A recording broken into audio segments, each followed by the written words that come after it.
สบายดีเนาะมื้อนี้อาจารย์จะมาสอนวิชาคณิตศาสตร์คือข้อนี้เนาะคือของบ่ซับสิ่งเลยเนาะแล้วก็สอนเป็นความรู้พื้นฐานเนาะในการแยกเอกผลเนาะเขาจะนำใช้เอกผลได้อย่างไรเนาะถ้าเขารู้เอกผลแล้วเขานำใช้เอกผลคนชื่อมาแก้บทโจทย์ต่างๆเนาะฉะนั้นเขาจะแก้ในข้อนี้เนาะคือข้อที่1นี้เพื่อนว่าให้ a กำลัง2บวกให้ b กำลัง2เท่ากับ 7ab จงสหาค่าของ a ลบ b ส่วนให้ a บวก b เนาะว่าเท่ากับเท่าใดเนาะฉะนั้นทำมาแก้ก่อนเขาจะแก้นี่เขาต้องไปเบื้องเงื่อนไขก่อนเนาะฉะนั้นถ้าไปเบื้องเงื่อนไขนั้นเขาก็ต้องไปอิงตามเงื่อนไขก่อนเนาะตามหรือว่าจากเนาะ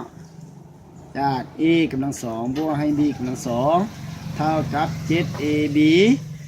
ฉะนั้นหาไปตามตัวนี้เนาะหาไปจากตัวนี้แล้วเพื่อหาไปซ่อหาตัวนี้เนาะฉะนั้นเขาจะไปซ่อหาได้เนี่ยไหน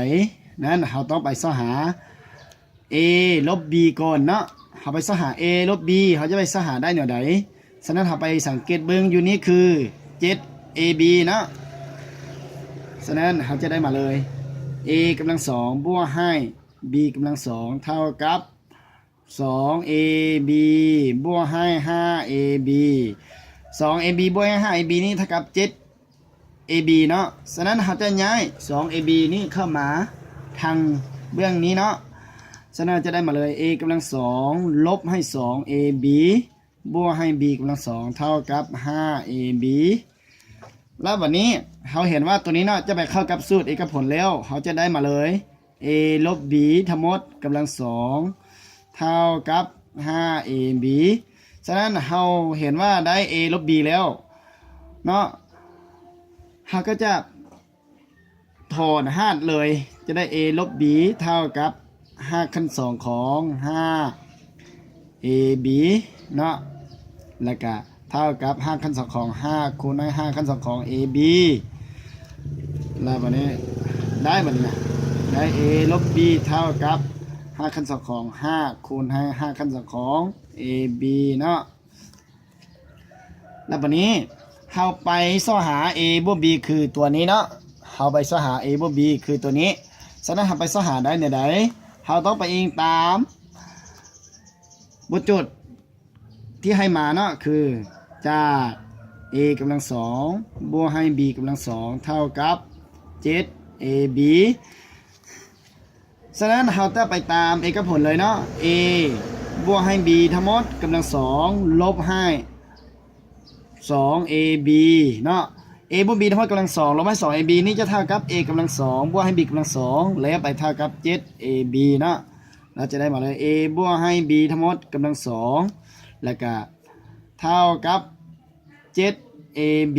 ไปบวกให้ 2ab เพราะว่าเขาย้ายลบ 2ab นี้ไปเนาะคำใหม่เท่าเลยกลายเป็นบวกฉะนั้นจะได้ a บวกให้ b ทั้งหมดกำลัง2เท่ากับ 9ab ย้อนว่า 7ab บวกให้ 2ab เท่ากับ 9ab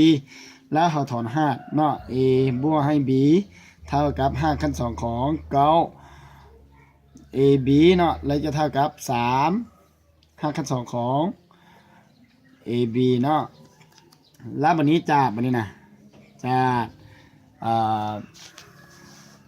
จะ a บวกให้จะ a ลบให้ b ส่วนให้ a บวกให้ b เนาะจะ a ลบให้ b ส่วนให้ a บวก b เท่ากับ5ขั้น2ของเอาตัวนี้มาแทนเลยเนาะเอาตัว a ลบ b มีค่าเท่ากับเท่าใดมาแทนใส่เลย5แล้วก็5ขั้น2ของ5เนาะส่วนให้5ขั้น2ของ5คูณให้5ขั้น2ของ ab แล้วมาส่วนให้5ขั้น2ของ ab ฉะนั้น5ขั้น2ของ ab กับ5ขั้น2ของ ab นี่หารกันเท่ากับ1แล้วสุดท้ายก็เท่ากับเลย5ขั้น2ของ5ส่วนให้3ฉะนั้นเนาะฉะนั้นa ลบ b ส่วนให้ a บวกให้ b นี่เท่า5ขั้น2ของ5ส่วนให้3เลยเนาะง่ายๆจังซี่เนาะนั่นก็คือคำตอบเนาะที่ถูกต้องเนาะก็มีแต่ชั้นนี้เนาะถ้าว่าน้องใดเนาะสนใจก็สามารถถามอาจารย์ได้เนาะก็ขอบใจ